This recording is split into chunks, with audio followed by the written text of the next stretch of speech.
درباری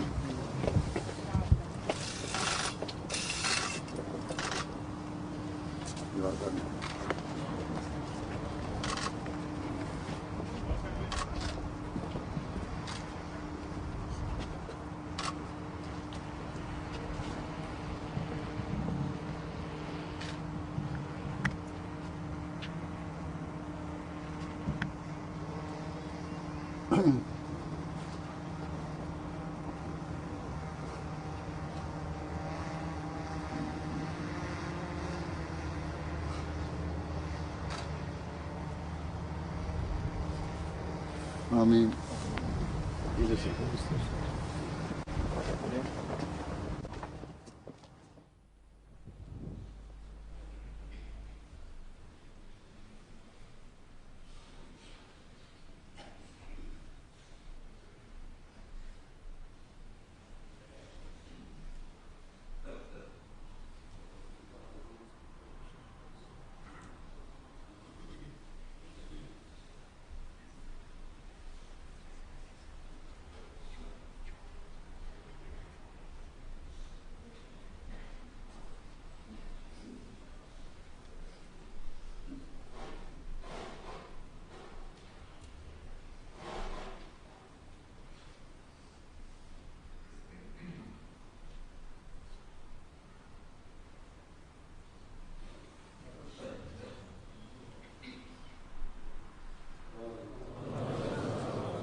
الله أكبر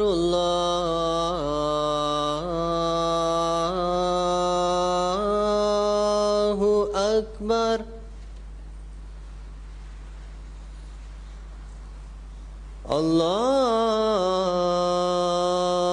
الله أكبر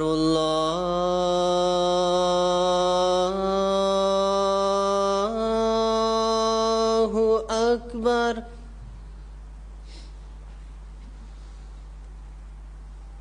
أشهد أن لا إله إلا الله أشهد أن لا إله إلا الله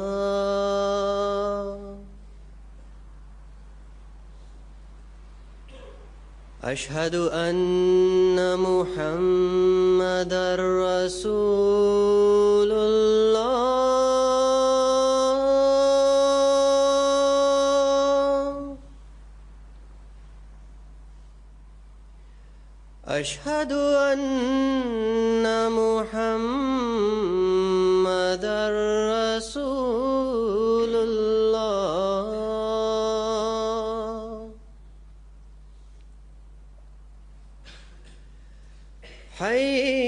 حي على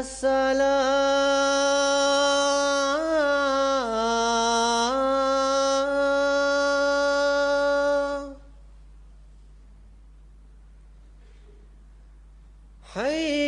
حي على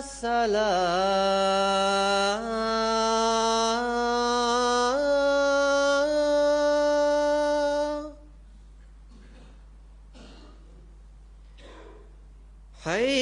حي على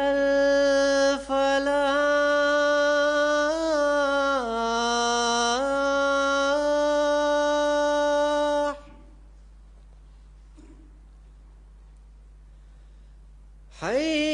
حي على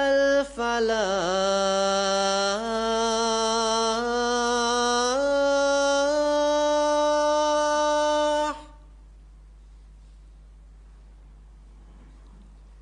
Allahu Akbar, Allahu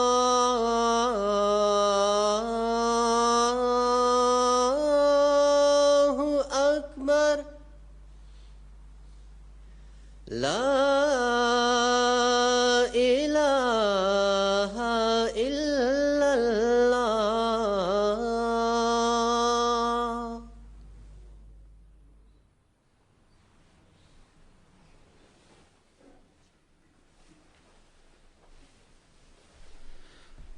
Assalamu alaikum warahmatullah.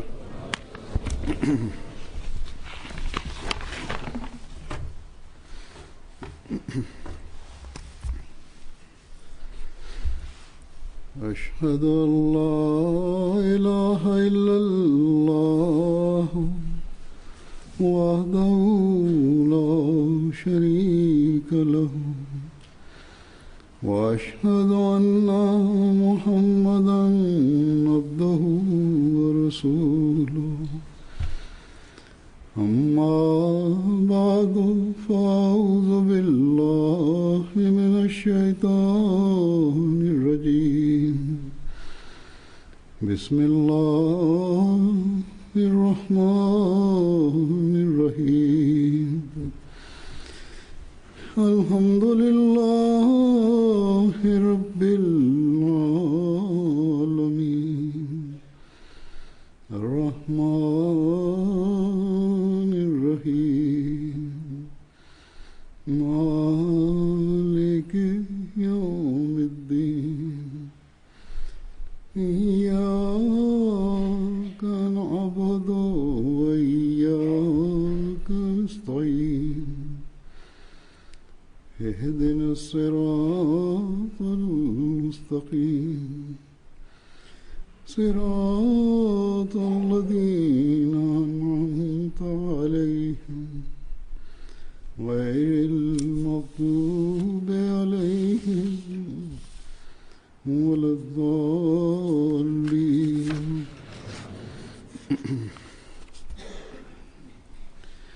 إنما يعمر مساجد الله من آمن بالله واليوم الآخر وأقام الصلاة وآتى الزكاة ولم يخش إلا الله فعسى أولئك أن يكونوا من المهتدين.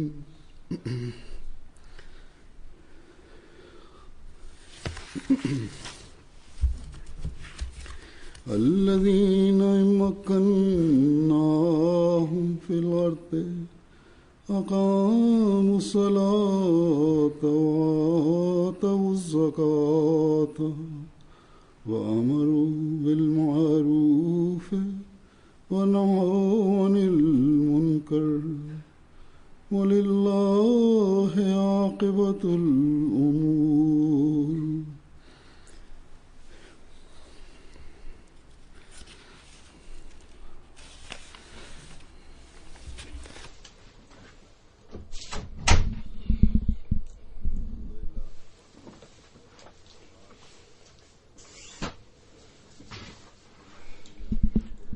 Elhamdülillah, bugün Yüce Rabbimiz İsviç cemaatimize ikinci cami yapmalarını kendilerine nasip eylemiştir.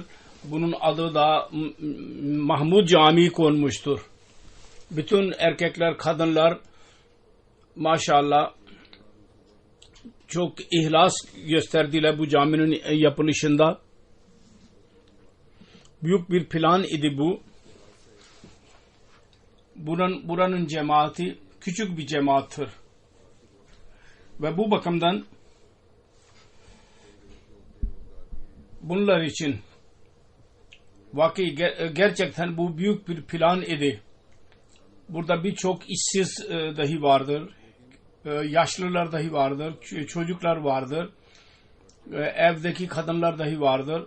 Fakat kazananlar çok özveride bulundular ve bu caminin yapılışında mümkün olduğu kadar mal fedakarlığında bulundular. Aynı yerde kadınlar ve erkekler dahi arkada kalmadılar. Ve Allah-u Teala'nın evinin yapılışı için dinlerini dünyadan daha üstün tutmanın en iyi örneğini ileri sürdüler. Kimdir ki arzuları olmasın? Kimdir ki onun ihtiyaçları bulunmasın? Ve bu çağda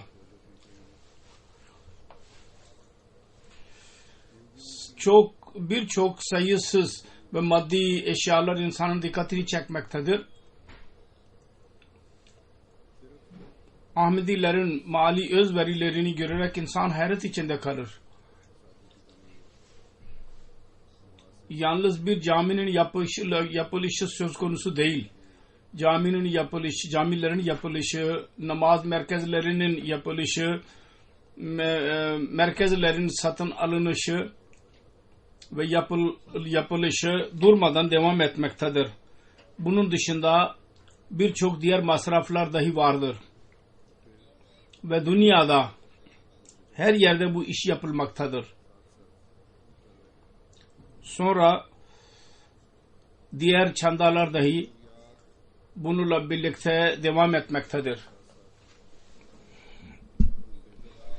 Kendi ihtiyaçlarımızı ve caminin yapılışını tamamladıktan sonra nispeten iyi durumda kalan Ahmediler, fakir ülkelerdeki Ahmedilerin ihtiyaçlarını tamamlamak için dahi özveride bulunmaktadırlar. Yahut fakir ülkelerde yaşayan Ahmedilerin iktisat durumlarından dolayı özverilerine rağmen bir eksiklik kalıyor. Onu dahi iyi durumda olan Ahmediler tamamlıyorlar ve o ülkelerin cemaat ihtiyaçlarını tamamla konusunda yardım ediyorlar.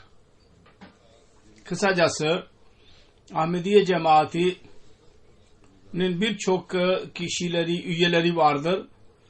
Öyle ki onların Allah-u Teala'nın lütfuyla mizaçları budur.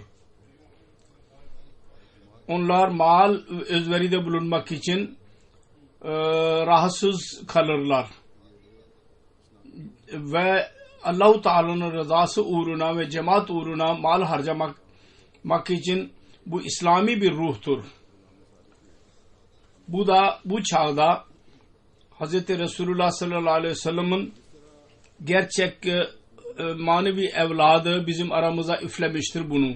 Gerçek aşığı. Vaat edilen Mesih nasıl cemaat üyelerinin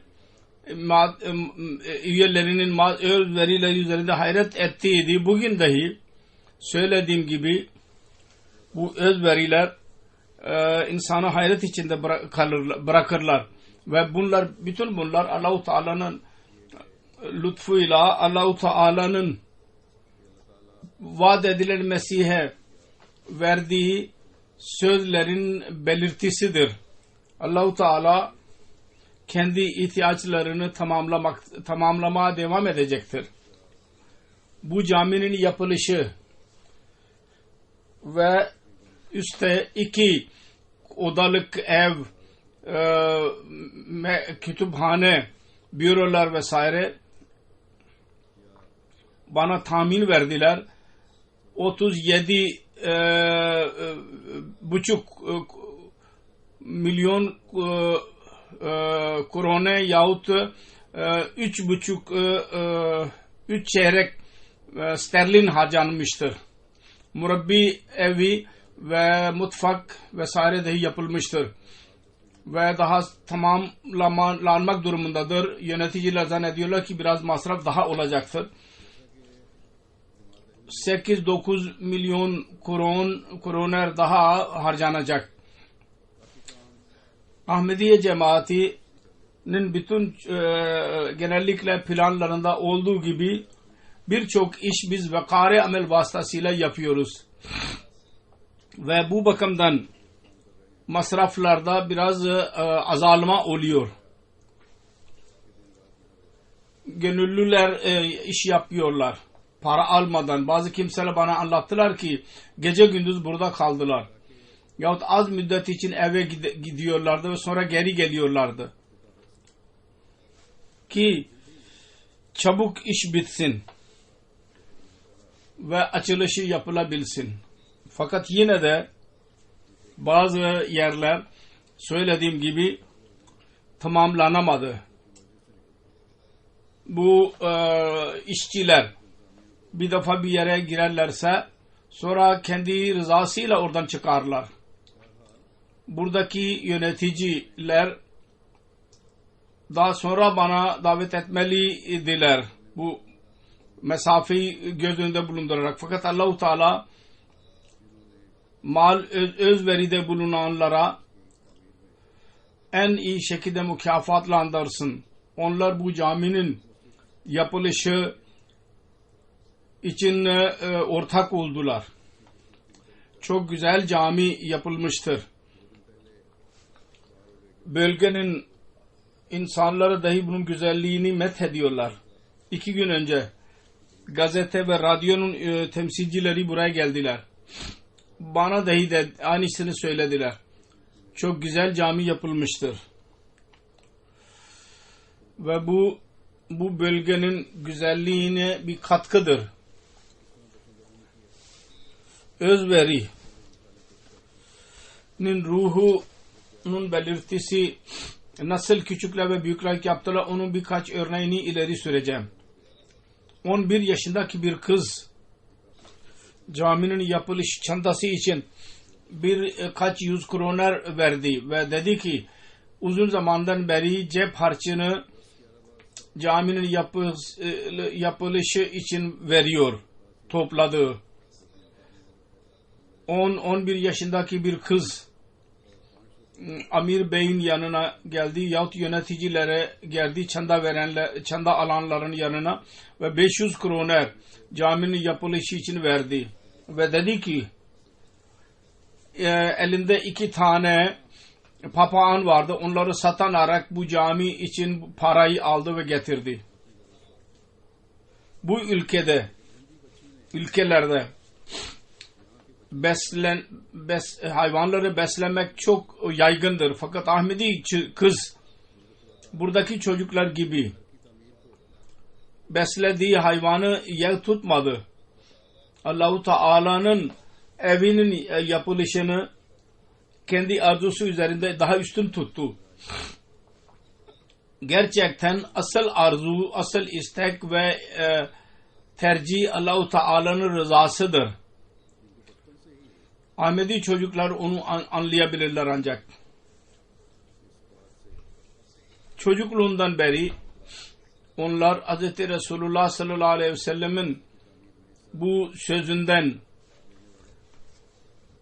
idrak içinde oluyorlar ki caminin yapılışına katılan cennette evini hazırlıyor. Ve daha sonra Resulullah sallallahu aleyhi ve sellem şunu dahi buyurdu: evlerin en güzel yerleri camileridir. Şehirlerin. Sonra şunu dahi buyurdu: kabilelerde camiler yapın. Mahallelerde, şehirlerde camiler yapın.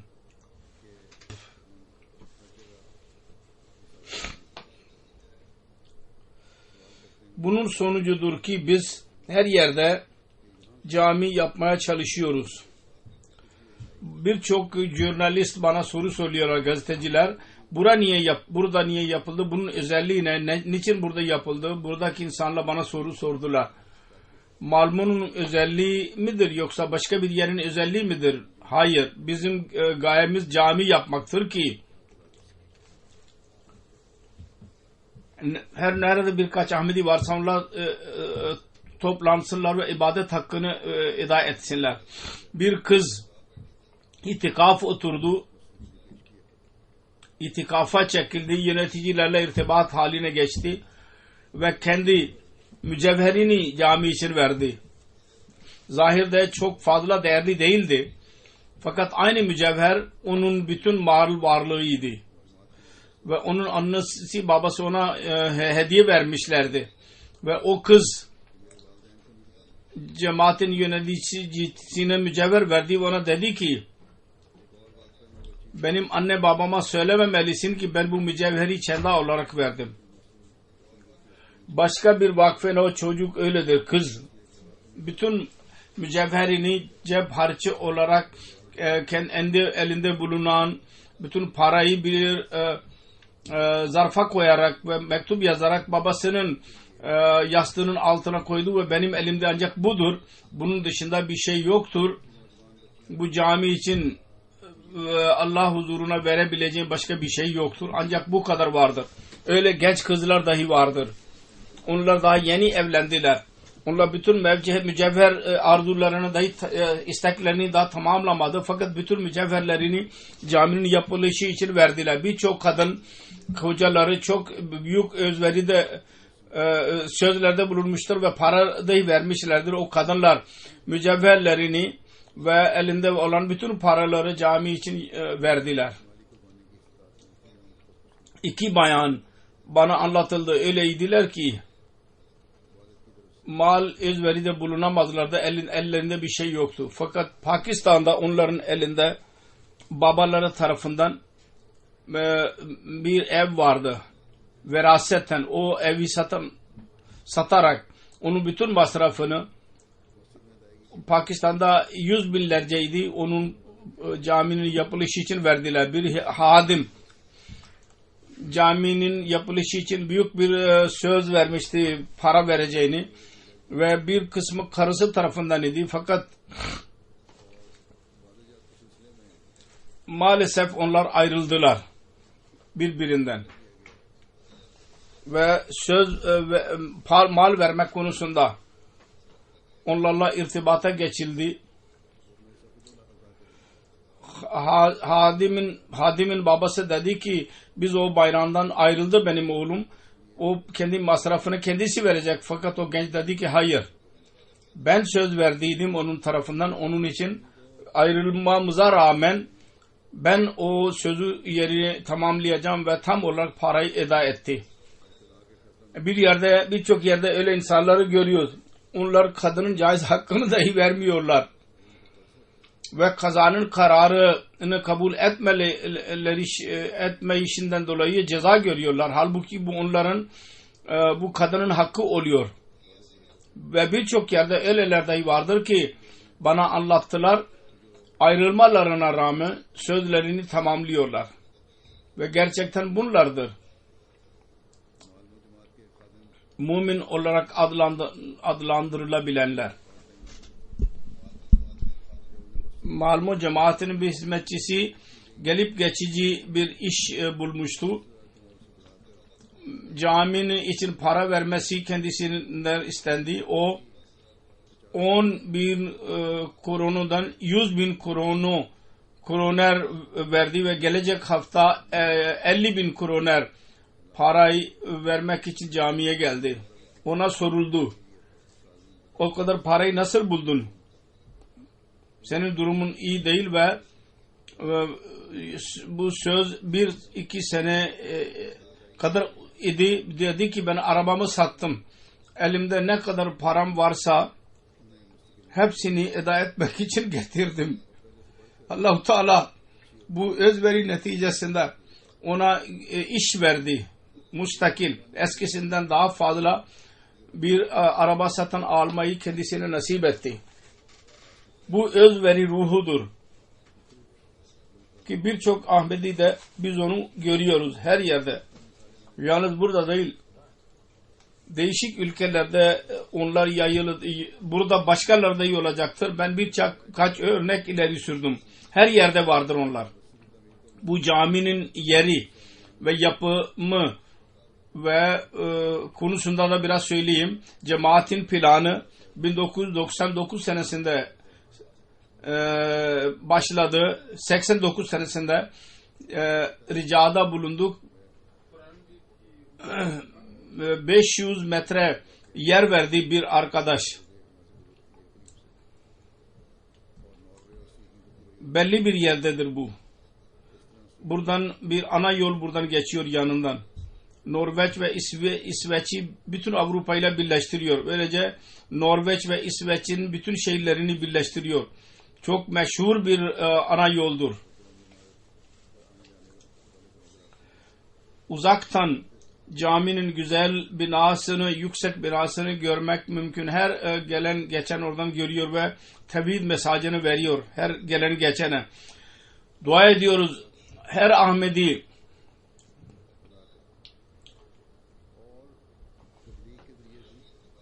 kendi hakkını caminin yapılışından sonra eda etsin ve tebliğ vasıtasıyla dahi bu cami tevhidi yaymanın bir vasıtası olsun ebedi olarak ve bunun gerçek güzelliği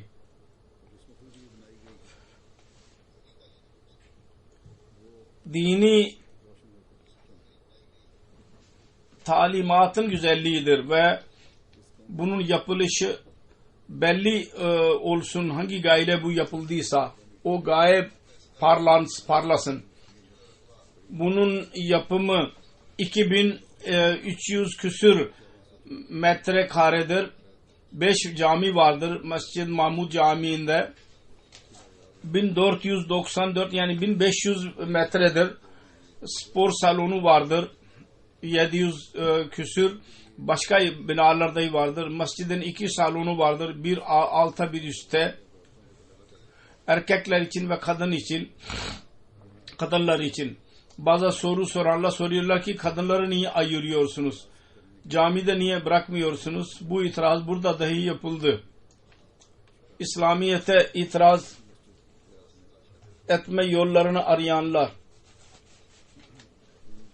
itiraz ediyorlar. Bir tek blokta 2 salon vardır birbirine benzer. Bu salonlarda her birinde 500'er kişi namaz kılabilir. Aynı şekilde spor salonunda 700 insan namaz kılabilir. Allah-u Teala'nın lütfuyla 1700 insan camide birlikte namaz kılabilirler. Bugün dışarıdan da birçok insan gelmiştir. Bunun için cami doludur. Fakat genel durumda bu çok büyük bir masjid camidir. Bütün ülkenin cemaati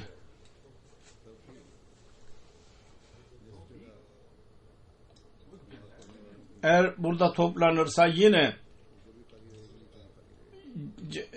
caminin yarısı namaz kılanlar için boş kalacaktır. Hem üstte hem alta. Onun için bu buradaki Ahmedilerin görevleridir. Sayılarını çoğaltsınlar. Bugün açılışı vardır. Ben dahi buradayım ve birçok insan dışarıdan geldiler. Onun için biz görüyoruz ki cami doludur. Hem üstte hem alta. Dışarıda da insanlar vardır. Fakat genel durumda söylediğim gibi bu cami o kadar büyüktür ki bütün ülkenin cemaati eğer toplanırsa yine caminin yarısı boş kalacak.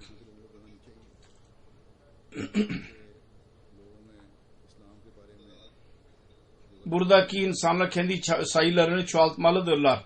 Buradaki insanlarda İslamiyet hakkında yanlışlıklar vardır. Onları uzaklaştırın. Yanlış düşünceler. Ve onları uzaklaştırarak tevhide çekin bunları. Bunlara sevgi göstermenin yolu budur. Ve bunların hakkıdır bu. Buradaki insanlar, hükümetler, halklar, burada yaşayanlar bize minnete bulundular, yer verdiler. Size yer verdiler. Onun en güzel karşılığı budur ki onlara Allah-u Teala'ya yaklaştırın. Caminin yapılışının hakkı dahi eda edilecek. Ne zaman ki onu ibadet edenlerle dolduracağız. Ancak o zaman hakkı verilecek. Siz kendiniz buraya gelerek namazlarınız kılacaksınız ve bunun ve tebliğ yaparak dahi buradaki insanları İslamiyet'in talimatını onlara tanıtacaksınız. Vaat edilen Mesih Aleyhisselam dahi bize bu yöne bir yerde dikkatimizi çekmiştir. Vaat edilen Mesih Aleyhisselam der ki şu anda bizim camilere बहुत ihtiyaçtır. Bu Allah'ın evi olur. Her hangi ve şehirde ve köyde bizim camimiz olursa bir cemaatimizin anlayınız ki cemaatin ilerleme için bir temel kurulmuş olduğu. Eğer öyle bir şehir ya köy olursa ki orada Müslümanlar az olursa ya olmazlarsa orada İslamiyet'i ilerletmek istersek bir cami yapmamız lazım. Ondan sonra Allah-u Teala Müslümanları kendisi çekecektir. Diğer Müslümanlar dahi gelecek ve yerel insanlar dahi gelecek. Şart şudur ki caminin yapılışı iyi niyet olsun. Yalnız Allah için yapılsın. Nefsani gayeler yahut şer ortak olmasın. O zaman Allah-u Teala bereket verecektir. Bu şart ile her birimiz yürümeliyiz. İhlas olsun ve hiçbir şer ve fitne kalplerimizde bulunmasın. Ve haliseten Allah-u Teala'nın rızasını elde etmek için özveride bulunulsun. Cami yapılsın ve orada namaz kılınsın. Ondan sonra bereket olacak. Cemaatin kendi camisi olmalı ki içinde cemaatin imamı olsun ve vaiz versin. Ve cemaat üyeleri hep birlikte o camide cemaat ile birlikte namaz eda etsinler. İmamın arkasında cemaat ve birlikte çok bereket vardır. Bu önemlidir. Her yerde yaşayanlar bunu bilmelidirler. Norveç'ten olsun, Danimarka'dan olsun, diğer ülkelerden olsun. Caminin yapılışının gayesi cemaatin birliğidir. Bu birliği zinde tutmaya çalışmamız lazım. İftirak ile kötülük olur. Bu şu anda birliği kuvvetlendirmeliyiz. Birlikte sevgide ileri adım atın ve en küçük sözleri göz ardı edin. En küçük şeylerde kavgalar, kötü zanlar, bunları sona erdirin. En küçük şeyleri göz ardı etmeliyiz. Onlar iftiraka, ayrılığa sebep oluyor. Biz Mesih Maud Aleyhisselatü Vesselam'ın eli üzerinde biat ettik Emirül Müminin diyor. Onun için gayesi şudur ki İslamiyet'in talimatı ki Müslümanlar onu yalnız unutmamışlardır. Aksine orada birçok bidatlar dahi araya sokmuşlardır. Fırkalara girerek İslamiyet'in değerleri bir yana ahlak vasıflarını dahi unutmuşlardır Müslümanlar. Biz bundan korunarak kişisel çıkarları yerine Allah-u Teala'nın rızasını elde etmeye çalışmamız lazım. Diğerlerden ibret almamız lazım. Ve aramızda birlik olmalı. Ve birbirimiz ile birlik yaratmaya çalışmamız lazım ve onun için Allah-u Teala'nın söylediği yol üzerinde yürümemiz lazım.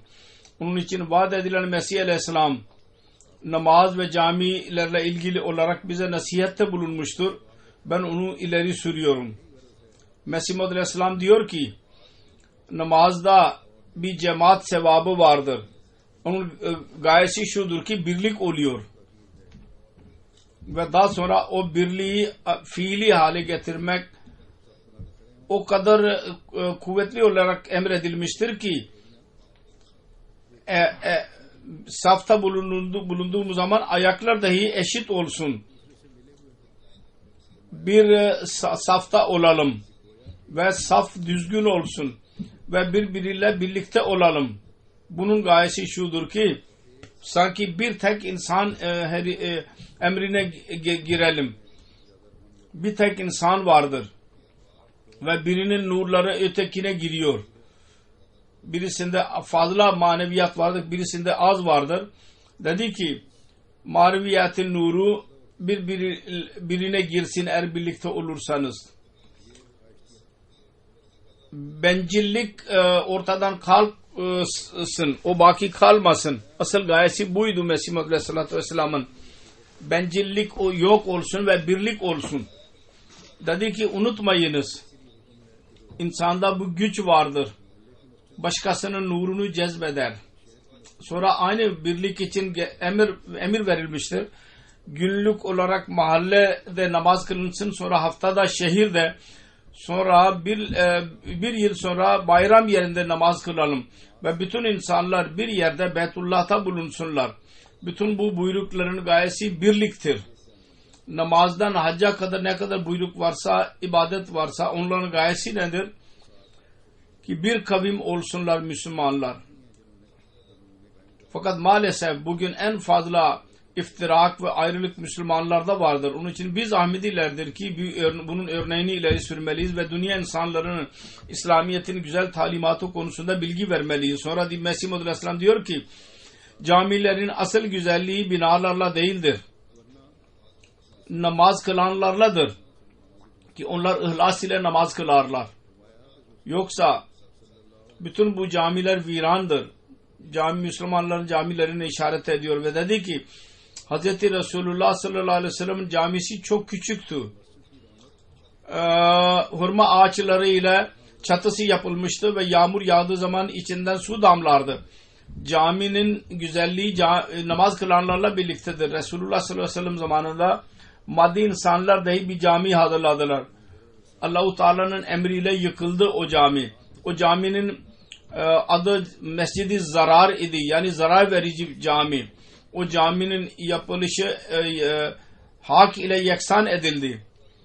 Takva için camiler yapılsın denilmiştir.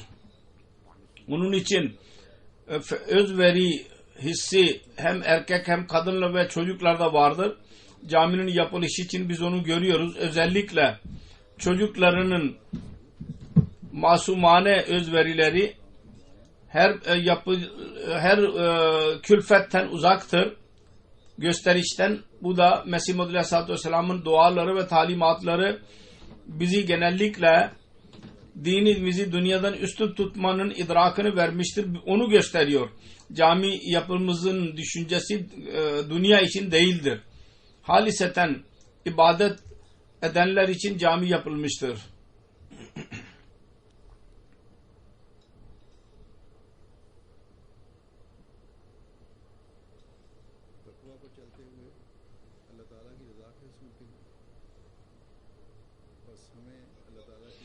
Takva yolu üzerinde yürüyerek Allah-u Teala'nın rızası uğrunadır. Allah-u Teala'nın rızası uğruna yaptığımız her işten sonra şunu düşünmemiz lazım. Belli bir gayeyi elde ettikten sonra biz hayatımızın gerçek gayemizden gafil olmayalım. Şunu demeyelim ki biz güzel bir camiyi hazırladık ve bizim görevlerimiz eda edildi, iş bitti. Hayır, bu caminin yapılışından sonra bizim asıl gayemiz şimdi başlıyor. Buradaki her insan bunu hatırında tutmalı. Biz وَمَا خَلَقْتُ الْجِنَّ وَالْاِنْسَ اِلَّا لِيَعْبُدُونَ yani ben cin ve insanları ibadet için yarattım diyor Yüce Rabbimiz. Onun için daima hatırımızda tutmalıyız. Bu ibadetin hakkını vermemiz lazım. Ve ibadetin hakkı en fazla camiyi doldurmakla olur. Hadislerde de daha önce de ben söyledim. Beyan etmiş bulunuyorum. Sonra Allah-u Teala kendi kullarını nasıl seviyor ona bakın. Onlara nasıl mükafat veriyor bakın. Hz. Resulullah vasıtasıyla Yüce Rabbimiz bize anlattı ki cemaat ile birlikte namaz camiye gelenlere 27 kat daha fazla sevap elde ediyor. Sonra bir hadis vardı. Hz. Resulullah sallallahu aleyhi ve sellem buyurdu ki Hz. Ebu Hureyre rivayet etmiştir. bir insanın imamın arkasında cemaat ile birlikte namaz kılması onun tek olarak kıldığı namazdan 25-27 kat daha fazladır. Kendi evinde yahut çarşıda kıldığı namazdan. Sebebi şudur ki o abdest alırsa ve iyi abdest alırsa sonra camiye yürürse, bu durumda yalnız cami onu çıkarıyorsa onun her attığı adım üzerine onun bir derecesi yükseltilecek ve onun bir günahı yok edilecek. Sonra cami kılarsa, camide namaz yerinde kalırsa melekler onun için rahmet duasını edecekler. Diyecekler ki, ne dua edecekler? Ya Rabbi, buna öz rahmet ver, rahmet indir, merhamet eyle üzerine. Dedi ki aranızdan birisi namaz içinde olur. Namazı beklediği zaman zannetmeniz ki Allah-u Teala beklemenin sevabını vermiyor. Beklemenin dahi sevabı vardır. İnsan camiye gelerek namazı bekliyorsa. Sonra bir rivayet daha vardır. Hazreti Resulullah sallallahu aleyhi ve sellem buyurdu. Her kim sabah akşam camiye gidiyorsa Allah-u Teala onun için cennette misafirperverliğin malzemesini hazırlıyor kendisi için. Onun için camiye gelenler Allah-u Teala'nın misafirleri olurlar.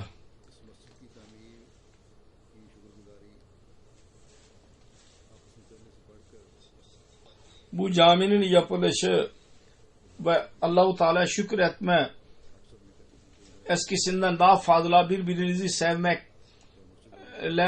biz yapacağız onu. Hepimiz burada yaşayanlar ve dünyada nerede yaşıyorlarsa yaşasınlar, camiye gittikleri zaman onun camilerin hakkını dahi versinler. Bu caminin yapılışından sonra sizler eskisinden daha fazla iyi örnekler ileri sürmelisiniz. İslami talimatın en iyi örneklerini insanlara göstermelisiniz ve onlara bilgi vermelisiniz. Mesih Maud Aleyhisselatü Vesselam'ın söylediği gibi cami Müslüman yapmanın bir vasıtası olacaktır, haline gelecektir. Eğer bizim amellerimiz İslamiyet'in talimatına göre değil ise, eğer biz İslamiyet'in mesajını vermiyorsak insanlara, o zaman insanlar camiyi görerek tabi ona dikkat edecekler ve söylediğim gibi ana yol üzerindedir bu cami ve bunun kümpeti apaydındır ve insanların dikkatini çekiyor, fakat bu dikkat yalnız zahiri güzelliği olacaktır.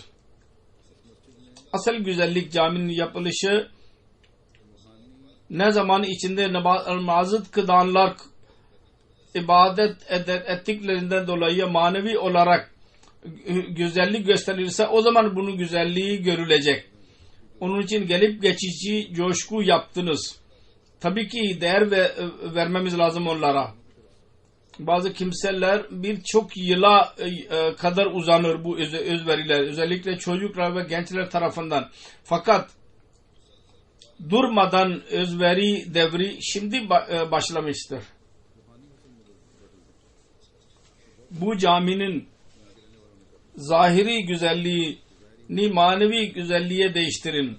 Çok büyük bir iştir. Biz bunu yapmalıyız. Buradaki insanlar bunu yapmalıdırlar.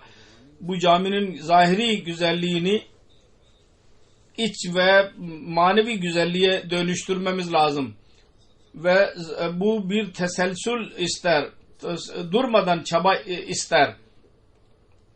Her Ahmedi manevi güzelliğin bunu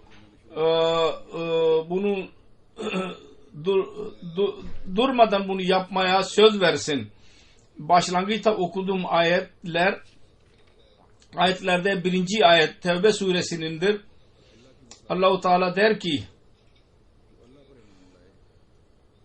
bunu meali şöyledir. Allah-u Teala mescidlerini ancak Allah'a inanan ve ahirete inanan hakkını verir. Namazı kılar, zekat verir.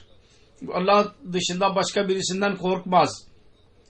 Yakındır ki bunlar hidayet edilmiş insanlar arasında sayılacaklar bunlar.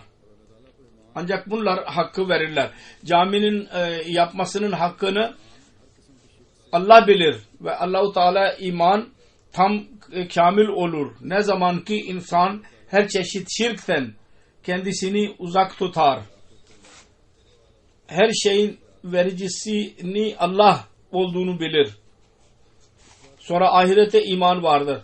Onun detayları vardır. Fakat eğer insan yalnız şuna dikkat ederse, birçok ahiret konusunda şey vardır. Ahiret dünyadan daha iyidir. Yalnız bunun üzerinde düşünsün. O zaman maddi dünyadaki eşyaları elde etmek için bütün güçlerini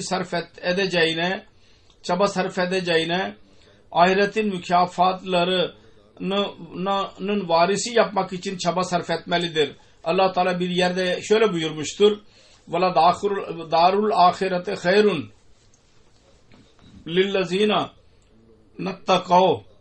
Vela darul ahirete hayrun lillezina nattaqav." Ahiretin evi takvayı benimseyenler için daha iyidir. Şimdi bir ev, caminin yapılışı, cami yaparak insan yapar. Fakat bu evi doldurmak, camiyi doldurmak takvaya bağlıdır.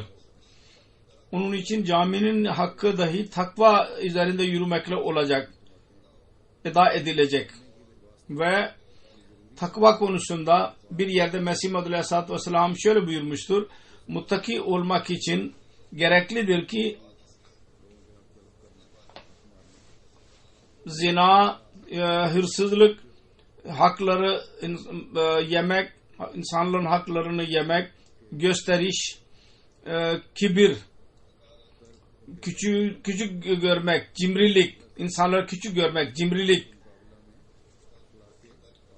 bunları terk etmeli. Küçük rezil ahlaklardan durarak bunun yerinde güzel ahlak vasıflarda ileri adım atmalı.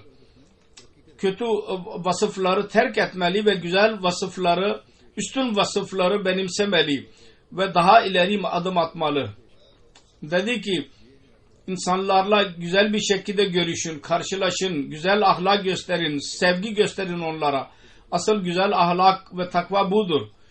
İnsanlara karşı dahi sevgiyle onlarla karşılaşın. Güzel ahlak vasıfı ile onlarla karşılaşın. Onlara sevgi gösterin.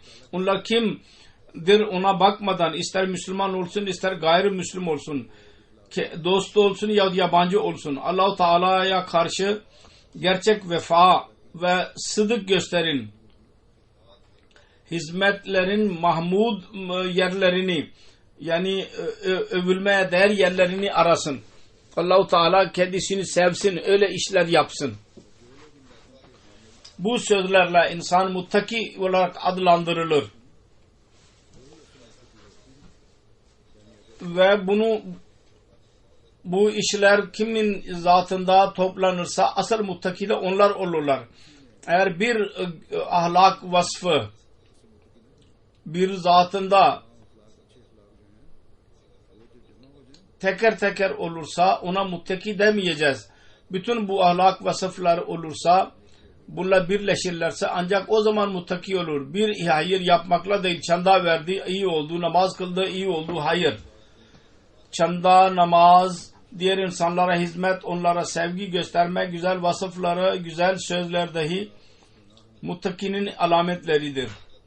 Dedi ki, toplumsal olarak güzel ahlak vasıfları kendisinde olmazsa o muttaki olamaz. Onun için söylediğim gibi bu bizim görevlerimiz çoğalmaktadır. Bu caminin hakkını eda etmek için büyük bir inkılap içimizde yaratmalıyız.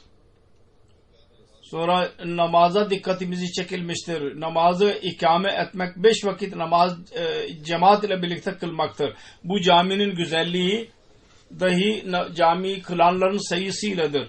Öyle namaz kılanlar ki haliseten Allah-u Teala'nın ibadetini yapmak isteyenler olurlar.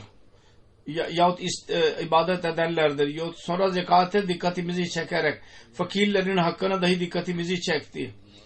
Gerçek bir mümin, Allah-u Teala ve ahiret gününe inanan bir mümin namazları kılar ve ibadete dikkat etmekle birlikte lazimen kendi malını temiz etmeye dahi dikkat eder ve mal pak etmenin en güzel yolu kendi malımızı Allah yolunda harcamak ve onun kullarının hakkını vermek için harcamaktır. Mal özverinin idrakı biz görüyoruz. Asıl idrak Ahmedi dışında birisi bunun idrakında değildir.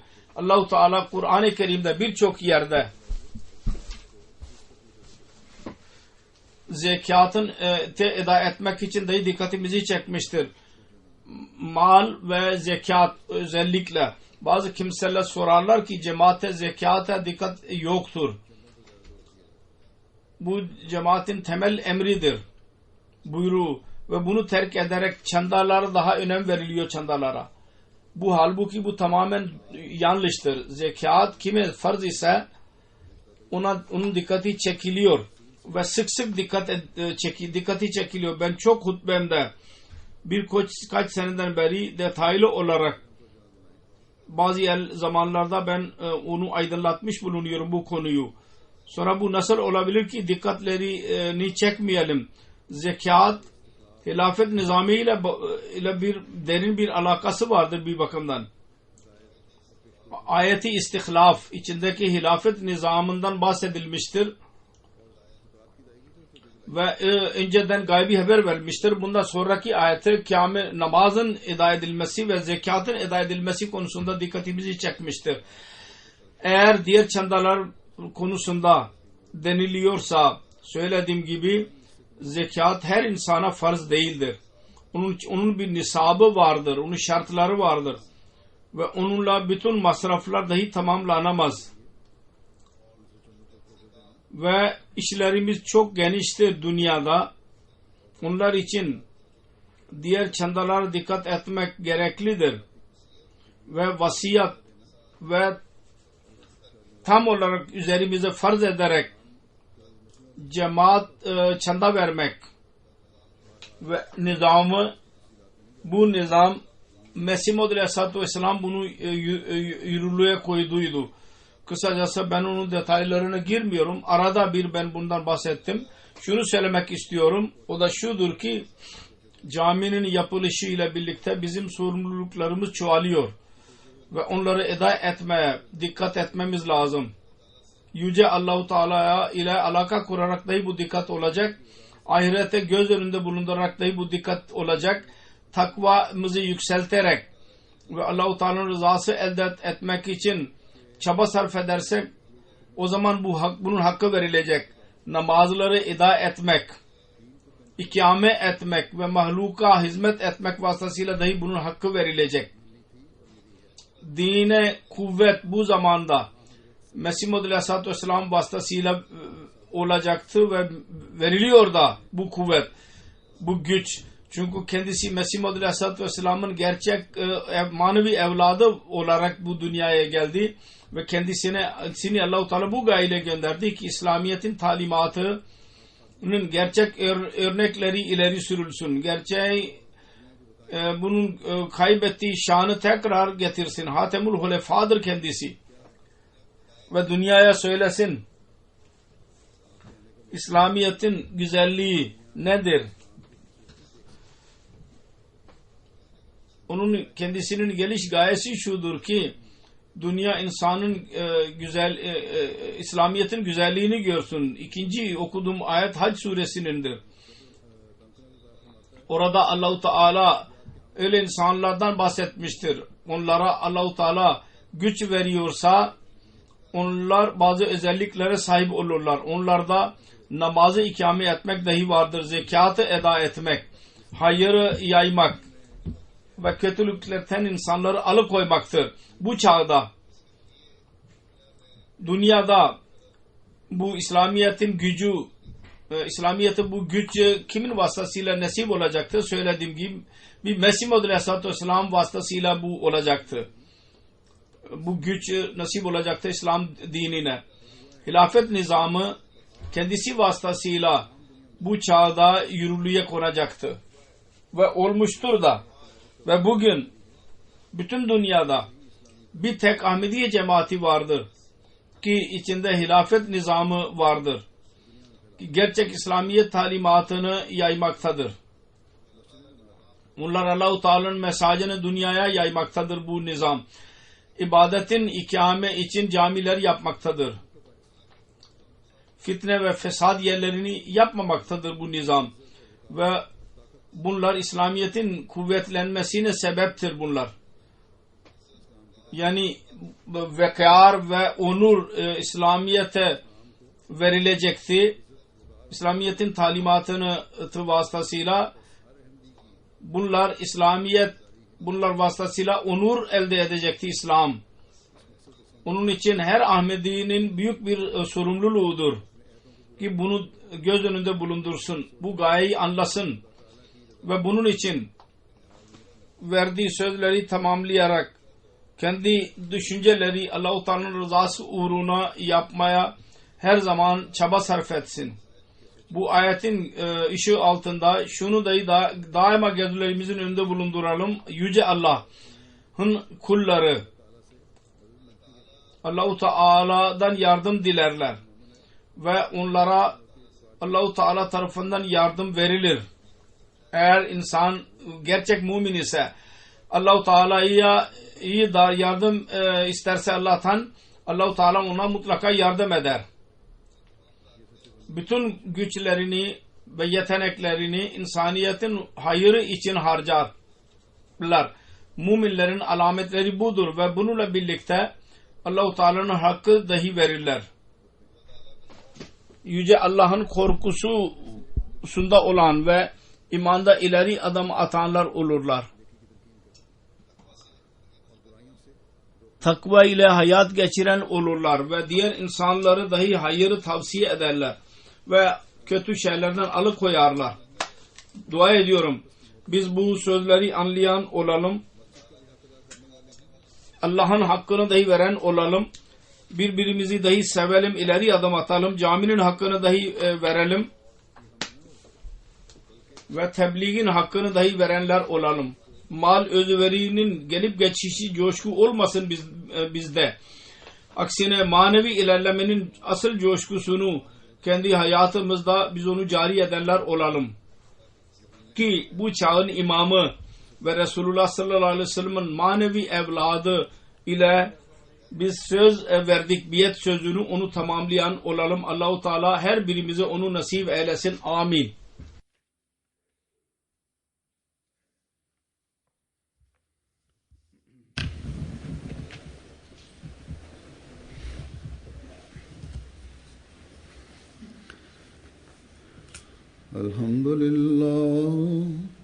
Elhamdülillah nahmeduhu ve nestainuhu ve nestağfiruhu ve nu'minu bihi ve netevekkalu aleyh ve na'udzu billahi min şururi enfusina ve min seyyiati a'malina.